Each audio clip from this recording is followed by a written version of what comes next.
song too calm. You have play no calm music tonight? You can't play calm music if you come out to do a live video with your hair looking like this. This is Licks in Your Mother Neck 2. Licks in Your Mother Neck 1 was interrupted by Facebook, who are the arbiter of all things that is free speech and copyright in the world.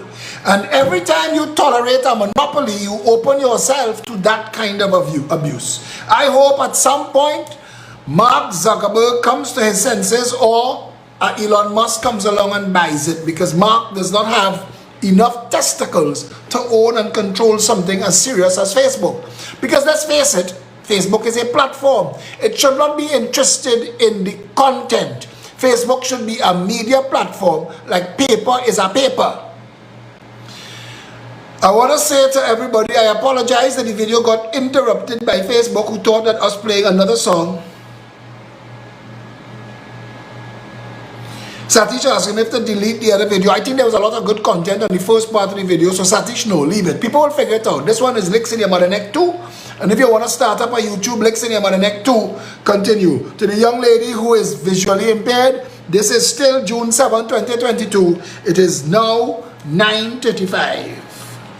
So they get a half hour, give or take. But we going again. We had some sexy, respectable numbers. I mean, they have the page throttled, the PNM pussies using whatever contact they have in the local office that services Facebook, and they have their bots and their algorithms and all kind of bullshit. Kid Rowley, you cut us book, boy. You don't tell you call an election, call a beauty competition, call a sack race, your legs book. People can't wait. People just want to hear Rowley get the ass cut. I only want to hear politically, brother, we are advocating no kind of violence at all. What's going on in your house between you and your wife? But I'm saying to Trinidad and Tobago, the issue with the children is an abdication of responsibility by parents. And every parent, now I said on the start of the last video, that every now and then I do a video that's upset people in my family. This video going to upset my son Josh, and he going to call me after the video and bring up my ear, and I take it. I have a point to make. It's an important point. I didn't make it in Licks in Your Mother Neck 1. So this is Licks in Your Mother Neck 2, the R version. Send your children to bed. Don't forget, we are advertising. Philip Edward Alexander is going to be live on stage with friends, guests, entertainers, comedians. It's going to be an interesting spectacle of a show.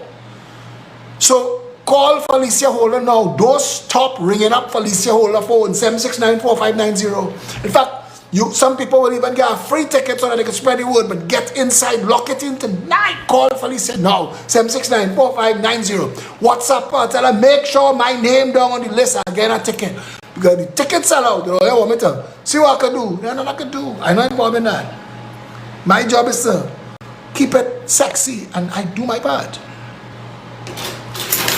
When I shared this today on Facebook, I had to put this back in the conversation too. So I don't let me get distracted this time. And Facebook, your mother ass for cutting my video. But we still good, because until them other platforms big and could rival you, we had to take your shit. You think my child could have been outside there beating up other people's children? You're all asking what parents could do. A lot. Discipline happens in the home. Absentee parents is number one cause of all school violence. These children looking for attention. Make the parents liable. Now, before I say anything else, I want to tell you this. I'm proud of my son. He is a brilliant, he is strong, he is bright, he's courageous. Windows just updated my virus protection. I feel safe. Imagine it. Maybe that's what Bill Gates trying to do with these vaccines. That is why you need to be.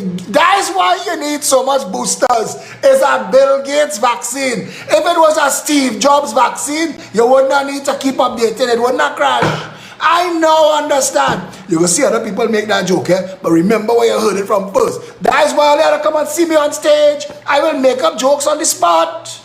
On the spot. The vaccines is a Bill Gates vaccine. And that is why it needs to keep updating. It has crashed. Like Windows. Apple don't crash. You don't get Apple vaccine and one and done. Right. I am. A parent need to know, more than anything else, that if you're dead, your child can handle themselves. If you're not here, that you know that what you raise going to make you proud. You know what I'm telling you? My son makes me proud. And I don't call his name often, because he don't like to get in the politics thing too much at all. And I respect that. I absolutely, he's a big man, and I respect that. He grew up sacrificing politics. From the age of 3 years old, he feeding homeless people his whole life. He spent his every Christmas, my son spent feeding homeless people. Putting food in homeless people. And Trinidad don't have normal homeless people. Trinidad have deranged, dirty, faces covered homeless people. So from a very young age, my son understood the fly-infested, maggot-riddled latrine pit that he was living in. We moved in the Westmoreland and Bayshore circles, but he understood that a large part of Trinidad and Tobago wasn't Westmoreland and Bayshore, that there was a whole shithole outside there. And we could blink, and we could do like Rowley and pretend it doesn't exist. Or we could face the facts and help them and see what we could do to balance anyway. So I want to preface this, and hopefully let that be enough to my son say, all right, if he say he's proud of me, I ain't going to ring up here. My son was, now, all I go say, goat don't make sheep. And you're right. I've never seen a goat make a sheep, but that has nothing to do with this story. But my son is not different to me. My son is very entrepreneurial. Let's put it that way. And he's very inventive. And we have only ever had to introduce violence into our relationship twice. In our whole life. In our whole raising him life. And for a large part of his life, plenty of the time, it was just me and him. And introducing parental disciplinary violence in a relationship is not something that I enjoy. No parent. The first time I had to give my son licks, I cried. I went in my room and cried more than him. That was my beating heart. That was my back pocket. The bank manager, the people in the grocery, they knew Joshua was my twin. They had nowhere in the world, nothing, no work, nothing. If I can't take him to work with me, as soon as I come home, I go in straight and pick up my son. Joshua and I was everything when he was growing up. So for it to reach to the point where his mother tell me she gotta hire a next man to get that child licks if I don't give him licks, and that is a kind of insult. That's like I am abdicating my manhood. So Josh and I had a very long conversation when he was about 6, because he was becoming a little bully. Now, everybody does act out, and parenting is drawing boundaries, rigid establishing boundaries, so you understand there are consequences to certain actions, and if you take advantage of somebody else is going to take advantage of you, and life doesn't work out well for that. So his first dose of licks was about 3 lashes with a belt, and it wasn't anything bad, but it hurt, but it broke my whole heart, because I had to give my son licks, and he had to come and tell me after, it's okay, you know, daddy. That's he knew. I thinking about it now, I want to cry again. He knew. He come and he sat down with me later on in the afternoon, because he vexed me whole day he vexed me. But in the evening he realized that, one, he was responsible. He told me that. He told me that. He said, I know you talk to me a lot. I know, and I shouldn't. Now, there are plenty of people outside there who will tell you, Philip, you're mad, you don't hit a child, you sit down, you reason, you rationalize, you talk. No, all that is good. But the laws of physics and the laws of nature are absolute. They are finite. You cannot reason with a lion if it wants to eat you. You have to fight back. You have to fight the currents in the ocean. And if you step off a tall building, you cannot negotiate with gravity. Life has consequences. And one of the most important lessons any parent needs to teach their child is that life has consequences. Plenty of these people who get shot dead by police or other gangsters or other things see themselves as having no repercussions. These children who fighting in school, not expecting a consequence. And because the parents should be brought before a magistrate who should give them an option, discipline your child or we will take away the child. Decide. And then the state will discipline your child. And that's a different kind of discipline. Vernon DeLima did a video with me during the COVID-19 lockdown. And as a criminal defense attorney. And he's telling me, Charlie World, he said they bring back the cat o' nine tails. He said, Philip, he said that men will prefer to do years in jail. They will do 3 years in jail than to take 3 lashes with the cat. He said big men break down and cry. And when you read people's reactions to it, now, again, it sounds violent. But I have 3 Pompex. The latest addition, her name is Roxy. And Roxy just does not want to learn. Roxy does not want to understand that there are rules in the operation of the nation state of my land.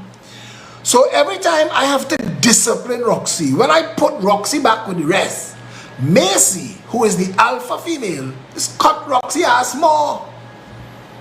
And it's because Macy understands that Roxy causing stress for everybody. There are rules that do not go away. Because I don't want to beat my child, it doesn't mean that my child is going to grow up wild. And I'm sure at some point he will learn. But if he beating up other people, children, the same way I know if somebody interfere with my child, I will find a way or make a way to exact total. I don't just want justice. I want pestilence to descend on you. No, but this child, this girl child, who gets her face cut, they're lucky she don't have a mad father tonight. And it is not that I am advocating violence, but the nation state of Trinidad and Tobago has abdicated the responsibility of training parents, of telling parents there are going to be consequences. In civilized countries, if you are not raising your children properly, they will take your child. They will take the child. And I said in the last video to a person who was messaging me and telling me she has 6 children, 5 are well-behaved, 1 giving trouble, and she's doing her best, and she's telling me all the things that she's doing, and she's really a good mother, child a good father, and they're trying, but the child acting out. No, he come from a big family. He must be the youngest, so young children at the tail end of a family just think they're adult before the time. But music and media and TV and cable and games and internet, they tell you games don't make people violent. That's bullshit. I'm willing to put my neck on a block. Nobody who has listened to Air Supply and Barry Manilow in their car killing nobody. They might kill themselves. I slit your wrist music, as my partner Vernon is calling. But they don't go and fight with nobody. You never see 2 fellas jump out their car, banging, making love out of nothing at all, and Miami Song Machine, Gloria Estefan. You never see the 2 of them get in a fight. It would be ridiculous. But they have some songs that when you hear it, educate you on a different level. I remember the first time I heard the lyrics, "Lick out Ninja Man front teeth with a hammer." It moved me. I didn't know you could lick out somebody front teeth with a hammer. And it sounded like it would make a point. That was an education I didn't need to have. And if I didn't have a father who would have cut my ass, I'd have contemplated. Because people are pissed off. And you might be tempted to cross the line. Chris Rock said in a show, and he was making a point. He said, if you want shootings to end, make bullets very expensive. Very expensive. Guns, you can get guns. But bullets, very expensive. Bullets must cost like gold. You might have to put bullets on layaway. He said, you tell a man, he says, I have 2 bullets on the layaway, and when you say I finish pay off, that I gonna bust a cap in your ass. Now you have enough time between now and when you finish pay off for the bullets. And then you have to decide, because a bullet's so expensive, do I waste it on this jackass? And that's enough time for reason. Psychologists tell you delay, stimulus, and response. What they call counter 10. You want to teach all that to your children? I had to learn all of that. No, I'm telling you, I have had some inventive cutters in my life. People in my family were, how to say, we weren't calm children. And looking back, I can't blame my parents, but they have devices in my kitchen that I still, when I pick it up to use it to cook, I still watch it cut eye. You see that thing they call a dabbler or tabla, whatever, that is turn roti with? If you ever get a proper one, just one, anywhere they connect you, your arm, your back. I wonder if I could find it, boy. Father Dick in St. Mary's College, when I was in Form 1. I don't have it down here. It could be on the internet.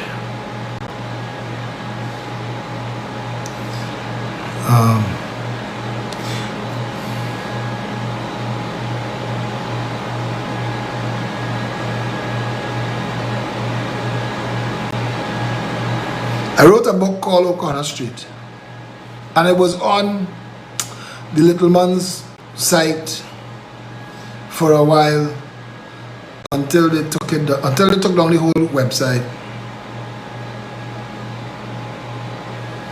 And I promise to read it to you all tomorrow because I don't have it here.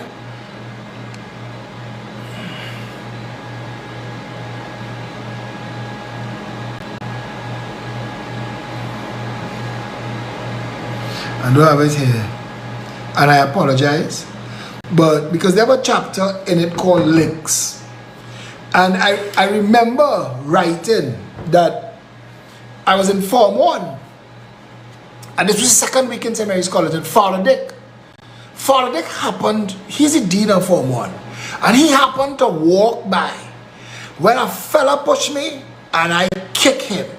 Father Dick didn't see the push, he see the kick. Young man, follow me.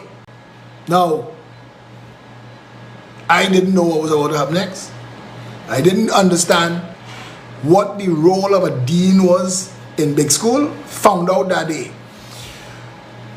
Father Dick took me to his little office in Form 1 and sat me down outside his office. People was coming and going to deal with the dean because he there. Once the dean there, people was reaching enough to deal with the dean.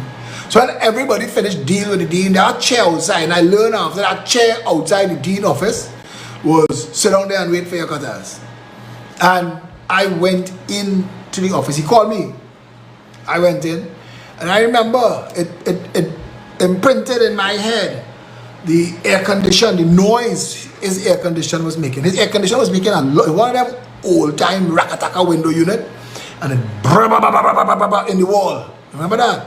And everything was metal and gray, and his desk was covered with stacks of papers, and he told me to sit down. And he is having a conversation with me about violence and why it's not tolerated in the school and why the policy is there has to be some discipline in. So I listened to him chat, and he's a pleasant father, Anton Dick, a pleasant guy to talk to. The man was eloquent. He started and ended all his words properly. There was enough space for you to know where the last letter in the word, the first word, ended before the first letter of the next word. It was enjoyable to listen to speak.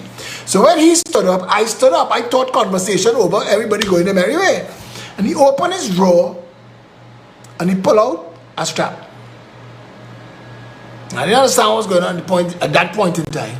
And he asked me, hand or back? Hand or back? I never forget that. It was a weird choice, hand or back. And I didn't understand. He said, open your hand. And I opened my hand. And he hit me with this leather thing that came out of his drawer on my hand. And my hand flew up the back of my back, trying to escape me. Because there was a proper lasher. And he said, hand. So, and he said it firmly enough that my hand was trusting. It came back out and made itself available again. And next one. That one. Listen to me. That one landing on the now sore hand of the first lash. The first lash is bad. This is the second lash. When you get a lash on an already lashed hand, is a different kind of lash. And he got to lash me with the third time, and I grab it and I hold it and he pull it and he hit me across my shoulder. I never forget it. I stand up on my toes. And while I'm standing up on my toes, contemplating the pain that's running up and down the length of my back, he put his thing back in the drawer, his whip, and he closed the drawer, and he walked outside. I'm hearing his keys. I'm still standing there. And then I realize he's standing in his doorway, and he's waiting for me to leave his office. And I walk out his office, he closed the door, and I sink back down into that chair. And he's gone his merry way. I sink back down into that chair, and I crying for a moment, tiny, crying, bubbles of snot coming out my nose, dribbling down into my mouth. I don't know, everything mixing, tears, snot, spit, everything. The whole shirt wet. Promise you something. I never, ever, no I lie, I got in one more fight in St. Mary's after that, but that was unavoidable. But that is a story for another time. But it was licks that gave me an idea of where the boundaries were. And because I was somebody, I learned real fast. Don't get me wrong, I just learned quick. If I don't want to get licks, I ain't doing that again. No fighting, for no licks, fantastic. And all of these schools, at a very early age, need people like Father Dick. And to the people who think your children shouldn't get licks in school, if you're not raising children that can respect other people's children and the rules of society, and you don't want your children to get licks in school, take your children out of school. Because it is the breakdown of the discipline in school that has caused a lot of what is going on in society today. Our children do not respect teachers. We do not respect school. We don't respect discipline. There are teachers that are on my Facebook. There are teachers who are supporters of me politically from my whole life, from preschool, primary school, secondary school. There are teachers that I deal with every day that I still refer to as Mr. So-and-so or Miss So-and-so. I can't bring myself to cross and call them by the name. Every now and then I'll try it. But it don't feel right. That was my teacher. And there's a level of respect that comes with that. Again, this is my position, and there are psychologists who will tell you otherwise. But never underestimate the power of a proper katas. Never. I want to tell another story, but it's not my story to tell, and I can't tell it. But I just want to say that I had cause to intervene in a situation in the same St. Mary's College when my son was going there, and it was children who collectively were acting out, and I could have only deal with my son, but I dealt with my son in front of them, and they thought that what they saw him get, everybody was going to get, and the whole idea of the gang and everything, it ended right there. That day was the last time they contemplated any other madness. And same thing again, because of the amount of talk we talk, my son, now I tell you this, if I could go back in time and never have to have a situation where I have to have that kind of response, I'd do it. Joshua was the world, still is the world to me. But as a father, I have a responsibility. That dean had a responsibility. And the responsibility is to mold people. You could tell people who go to schools that practice discipline how aghast they are at the violence. It's not that you wouldn't get in a fight, and not that you can't yourself. All of us went on to join Kung Fu club and karate club and get black belt and black sash and all kind of things. Not that we wasn't. We used to go in party and get in fights. It's not that we wouldn't. But it gave you how to say, a better respect for the consequences of life. This is a very violent society now, but it didn't get so on its own. We had to allow our society to become like this. And we allowed our society to become like this because fathers are getting respect for not doing their job. And that's all.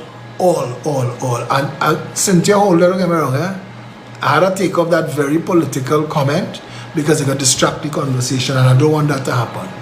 I know that they have names that have to call who was responsible for this and responsible for that. We can have that conversation, but this is a different conversation tonight. When you reach to having to put police in school, when you reach the police being in school, but you don't want a dean of discipline or a principal that could deal with children, and parents have to have the responsibility to school their child. And if your child cannot be disciplined and has to be expelled, you by law have to now stay home, educate that child, homeschool that child, or put that child in private school, because you are responsible. And if you can't do that, the state should take away your child. Had to come down to that. Teachers do not have the responsibility to turn your vagabond into a contributing, upstanding member of society. The raw material that you are giving the teacher has to be something that the teacher could work with. We're expecting teachers to work miracles, and it's wrong. It's absolutely wrong. And teachers are in danger now. Teachers are in danger. So if you're going to introduce a demerit system, introduce a demerit system where the parents get a demerit for every action of the child, and that fathers especially are financially liable. You see that girl who got her face cut? There has to be, besides the medical to just heal it, there has to be a plastic surgery cost. Apply it to the father's account and deduct it from his salary in the court, like how they do it in family court. Do that. Let him cuss every time that he didn't teach his child that it is not right to pick up a knife. I had to tell my child, you see the no Christmas presents you're getting? It's because the money that I could have spent on your Christmas present, I paid to fix that girl's face. I paid to fix that girl's face. People saying I should take calls, but I can't, because when I tell you we relocate everything and I don't even have the Bluetooth, so I'll look at call, but you'll be calling through on the normal speakerphone, and some people will say we can't hear, and instead of the squint, but you don't want to squint. But if you want to call in and add your 2 cents or your 3 cents on this, you could. Like a stand-up with music and you singing Kaiso, yes, and some Elvis Presley.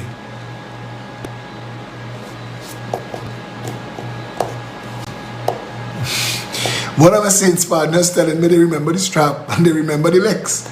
So yeah, but it is what straightens you out. But you can't expect a vagabond, father that can't fight, can't give licks to a child who will wait for him at the end of the day and shoot up his car. A different kind of thing. He will never put him, no teacher, no dean, no principal should be expected to put themselves in that kind of danger. You cannot be inflicting that as a child on society.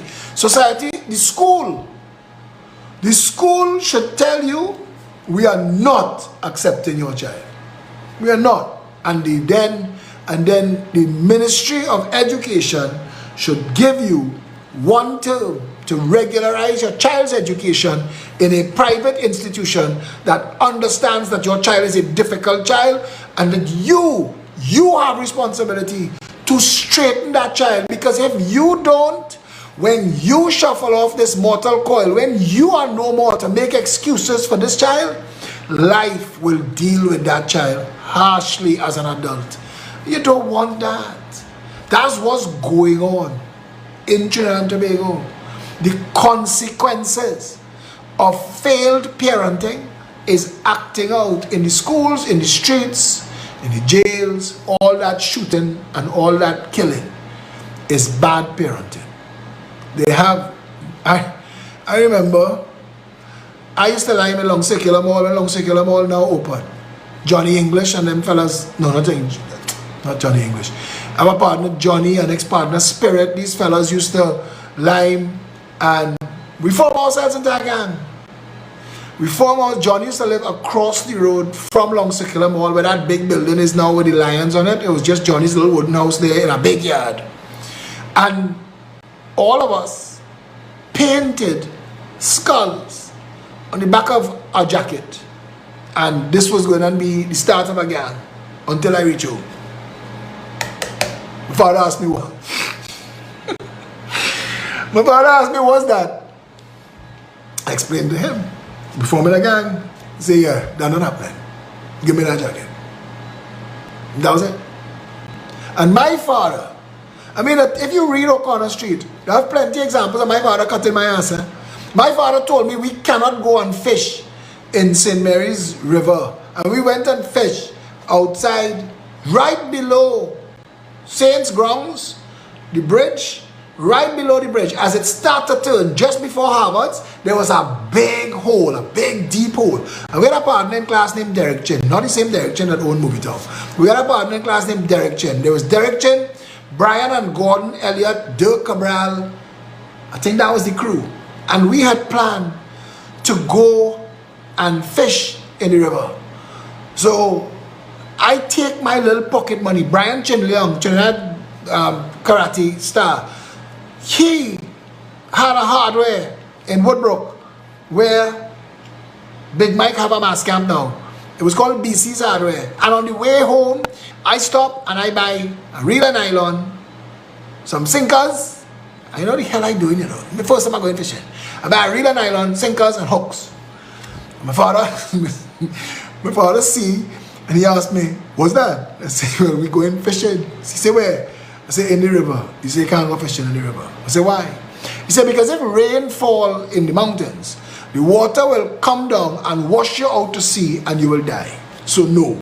And it could be sun shining over the river where you are, but rain falling in the mountains or the hills, and the water come down and take you and wash you away into the sea and you'll die. So no, you can't go fishing. So I tell them next day we can't go fishing. But that didn't last, and we went fishing after school, and we were in the river and fishing for wabbing. And Dirk Cabral, Brian, Gordon, Derek Chin, somebody brought a pack of Broadway. It was the first time I ever smoked a cigarette. I felt like a king. I was in the river with my partners, we laughing, we talking, we smoking, my back to the bridge, facing down the road, and the lime real sweet, and then everything. You ever hear people say angel pass? Everybody quiet, and everybody looking. And I realized they're looking over my shoulder behind me, and I thinking to myself, no, don't let it be.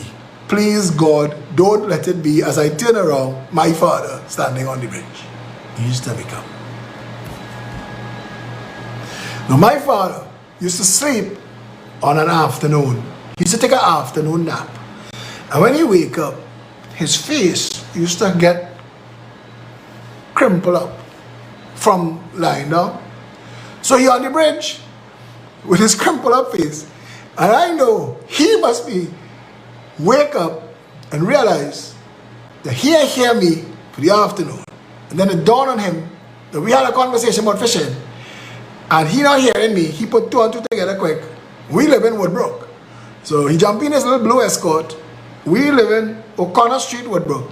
That is straight up, straight down O'Connor, up Bellsmite, up Damien, you're by St. Mary's College. By St. Mary's College grounds. So he tell me come. And you know when you could tell your cutter is booked? You know when you just know. You know your cutter is booked. And now I try to come out of the river. My leg shaking, my leg short. So all the skills that I use to get into the river, I catching my nenen to get out of the river. So I'm making his pointer. He still sat up on the bridge. He move, he watching me, and they helping me. And when I reach up on the we get into the car. It's a manual little blue Escort my father used to drive. And we drive home with him not saying a word. And I can't think of a topic to begin a light conversation, just to test the water. So silence it is. And we reach home, park up. He had this way when he finished drive. He said check the manual gear to make sure it's in neutral, pull up the handbrake, switch off, open his door. He calm, I calm, open the gate, he walking upstairs. So you walk up, we had this walkway that you walk up, then you reach 5 steps to get to the gallery of the house. And so he walking, I walking behind him, and I reach the gallery and he walking. The gallery is a turn like an L. And when he about to turn, he said, wait here. And I never had cause to wait in the gallery before. So he went upstairs and he got his belt. He came back downstairs with his belt. Now, I want to dive over the wall. I want to run back out through the gate. I want to do all those things. But my leg's short and I know he will catch me. So that make no sense. I'll get legs tired. And that's just worse. So I stand up there thinking how to appeal to his soft heart. And I don't know how to find that. My father, when it's next time, they bring out the beast. When they bring out the beast in my father, it take a while to get him to there. But once he's there, he doing that work. That's the work he do. And like he was a licks scientist. Because it used to be quick. And when he done, you're in proper pain. Every now and then you realize, wait now, the back of my hamstring hurt. I get lashed there too, boy. He's a hurricane of licks and then he gone. And that's what happened. And I stand up outside there and then he gone. And so I went and I took a shower because again, crying, snot, bubble, spit, tears. Water falling on my skin was not fun. And I went and sleep. And when I wake up, I came downstairs. He explained to me again. He said, I have a reason you got legs. Because you need to understand that when I told you that it is dangerous, that was supposed to be enough. I told you it was dangerous, but you didn't listen to me. Now I am happy that the river didn't come and wash you away. And I had to give you licks so that the next time you look at that river, you will remember that the river could come and wash you away. And to this day, as a big man, I just watch that river at the front. Every time I watch that bridge, I see him stand up there. The same bridge. I see him stand up there. And every child, let me tell you, I was a difficult, you see this scar? You see in this scar here? I was a difficult child. My mother locked me out in the gallery once because I was behaving naughty, so she just put me out in the gallery. And I knock in to come in the door and I break the glass and cut my own hand. And I get a plaster and then I get licks. But I'm telling you, and it's something like I get a lot of licks. It wasn't really a lot of licks. And licks in my days was mostly a pot spoon, a shoe, but we were feisty children. And all children are. And we didn't even have this stimuli that these children have these days that teaching them violence and murder. We used to watch Little House on the Prairie, Paper Chase, the Waltons. The TV that we had access to was Sesame Street, Electric Company, Mastana Bahar, Best Village. I could still dance the ballet if I want to. We had access to that. That was our thing. Every now and then. I mean, I can't think of a violent show. When we look back and we watch some of these old TV shows, like Magnum PI and thing, it's funny, it's corny. Nowadays, a show don't register as popular if it's not opening. The opening credits is explosions and murder. But anyway, all of the talk these politicians talking, not going anywhere until two things happen in society again. You put responsibility for the behavior of children on the parents, and you give the administration of education back control of the school. They don't have control of the school now. The students have control of the school, because Man from Atlantis, yes, Man from Atlantis, remember Patrick Duffy in the water? Them kind of shows. We didn't have all this violence. Space, 1999. Mannix was the star boy, and Mannix used to get beat up in the show. We didn't have our music.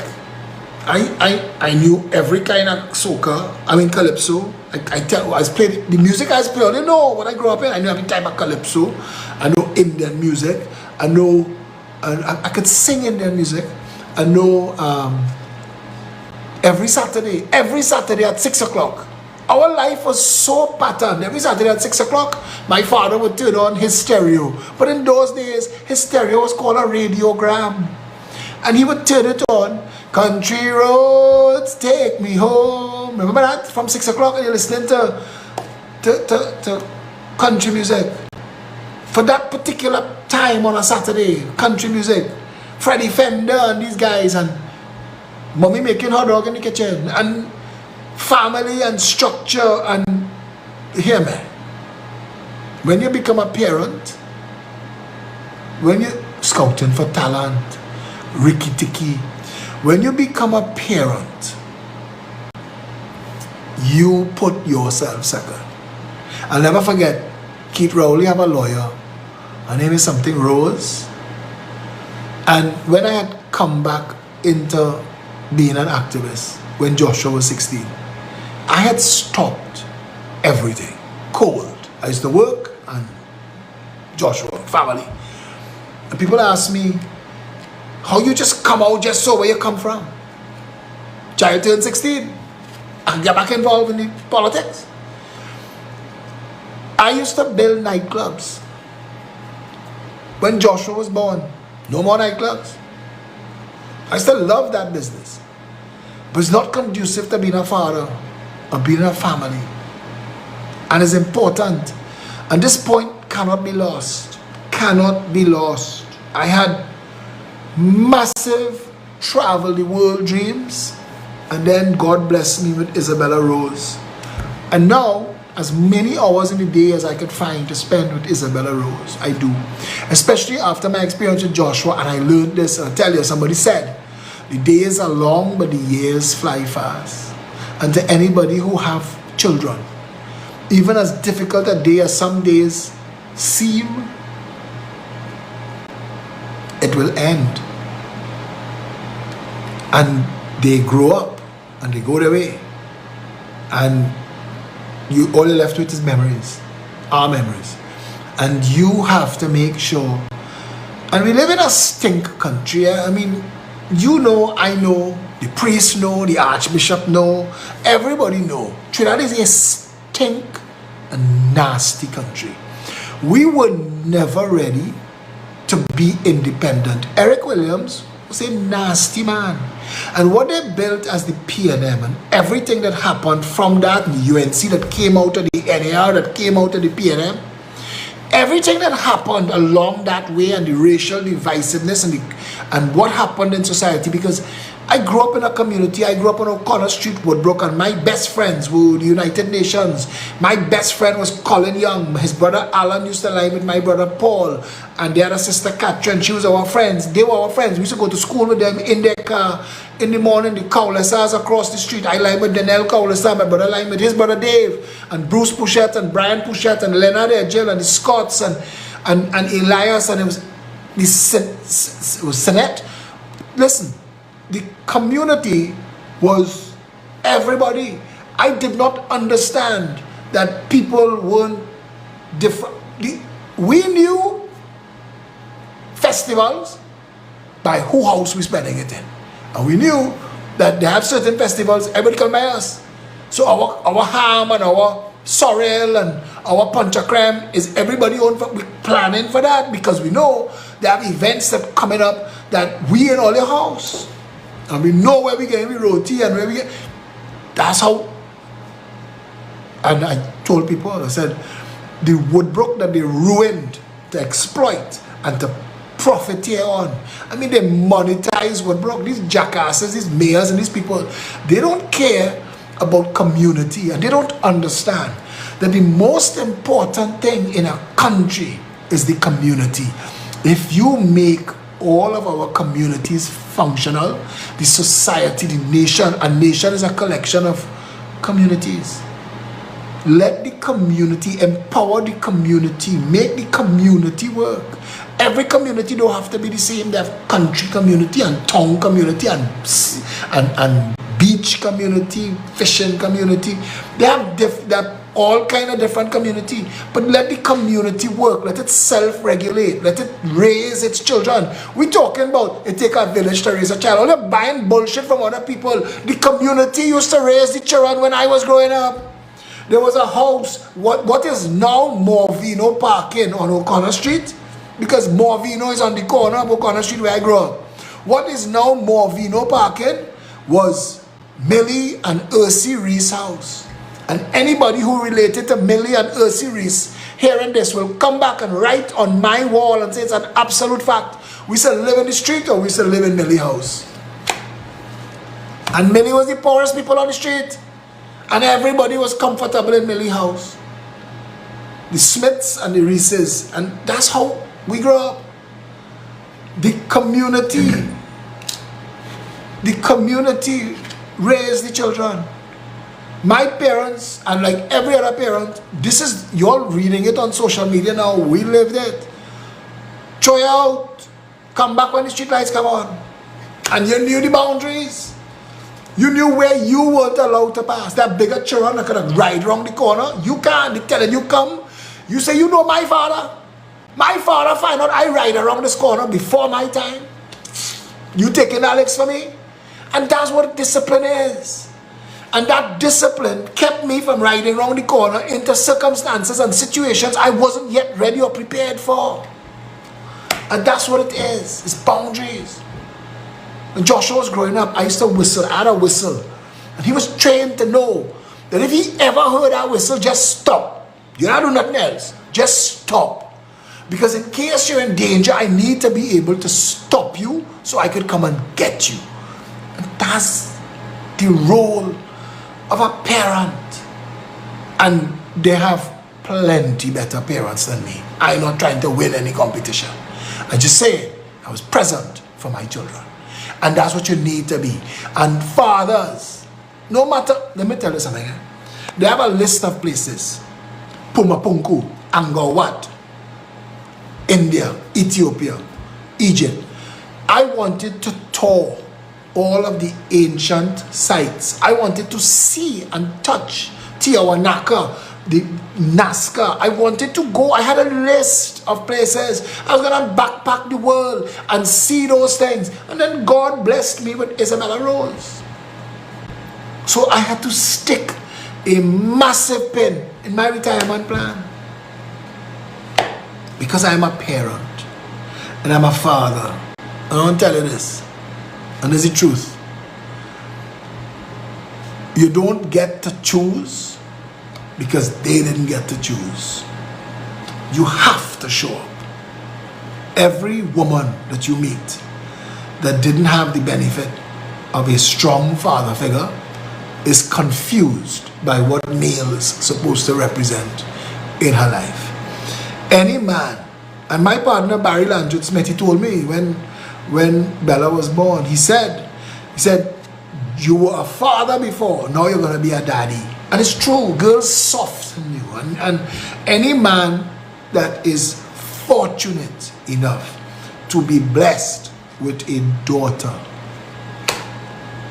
you have a job.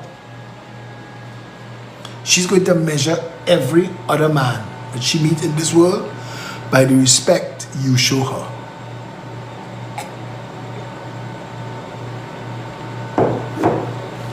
And this is what we have to do. Because a lot of us walk through life with a lot of shit in our head that we've picked up for our whole development. Plenty shit. We act out that shit. We talk that shit. We engage people shit first. And we don't understand that we have a responsibility to learn, to figure it out, to replace the shit in our heads with knowledge, with things that make sense, so that we can all live together in some kind of harmony. Because nobody enjoys misery, anxiety, anger, anguish. Nobody enjoys that. Nobody. Everybody enjoys sitting on your porch, listening to all music, going for a drive, going to the beach, bouncing up partners, kicking a ball, talking a shit, playing a all fours, making a cook, going to a little family party. Everybody enjoys those things. Everybody. I am invited to events constantly now as a political leader. I want to go to one this weekend, and I always have to ask, is it kid friendly? Is it child friendly? Can I bring my child? Because if not, I am passing through, I'm saying hi, I'm going to cut a ribbon, I'm cutting it and I'm going. If you want my presence, invite me to stuff where the whole family could come. Because I'm a daddy. And that's my first job. For my children, I'd walk away from politics. I have to constantly get their permission. Joshua especially. Constantly. It's not an easy road. It's not fun for them. It's a lot of sacrifice. It comes with a lot of bullshit. But Trinidad is a shithole. And I had to either decide, scoop them up and get out, or try and fix the shithole. So they're sacrificing. They're sacrificing. Last night I come in to do this live video and Bella's not, she slept late and she wanted to spend time playing, and I tell her, I'm gonna do a live video. She said, don't do no live video tonight. I had to do it. I had to tell her, this is the responsibility. But I spent a lot of time with her. We spent a lot of time. We play with the dogs. We do a lot of stuff. And that's one of the best things about the COVID world. It gave us an opportunity to redo family. It gave us an opportunity to spend more time with friends and family and our children. It gave us back that. That was the silver lining. I look at all the blessings that we got from COVID. You see those sinks outside everywhere? Please don't move them. I like my hands clean. And every now and then I finish in the grocery, I things in the car, and I wash my hand with soap. I like that. They have some silver linings from the COVID. They have a lot of bullshit that came with the COVID. Yeah. But, you know, I'm telling you, fathers, show up in your children's lives. Your children are going to kill people and end up in jail, and you're going to be saying, where did I go wrong? You went wrong, flamming your dick all over town instead of being home and homework supervising and playing little cricket and football, you and your son in the yard.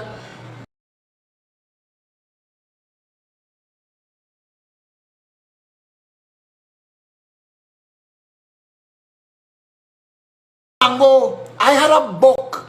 I literally had a book called How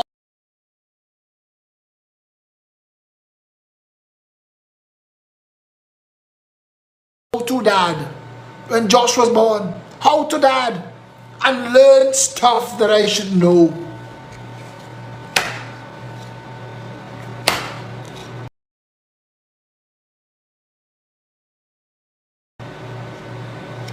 Again, I just share it. They have many people much better parents than me. There are a lot of people who children don't know them, but when they're there, the children going to inherit a lot of money. And to them, that is good parenting. I don't know.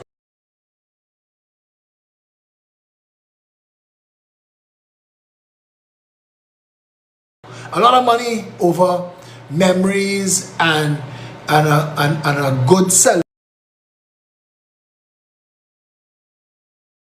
image, because we have this concept of hoarding wealth and dick measuring. You have the biggest house and the biggest car, and the media loves that we're that confused.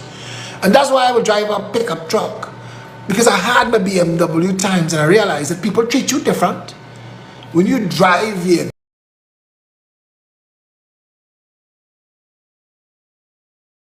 that not, and to me, because I already have character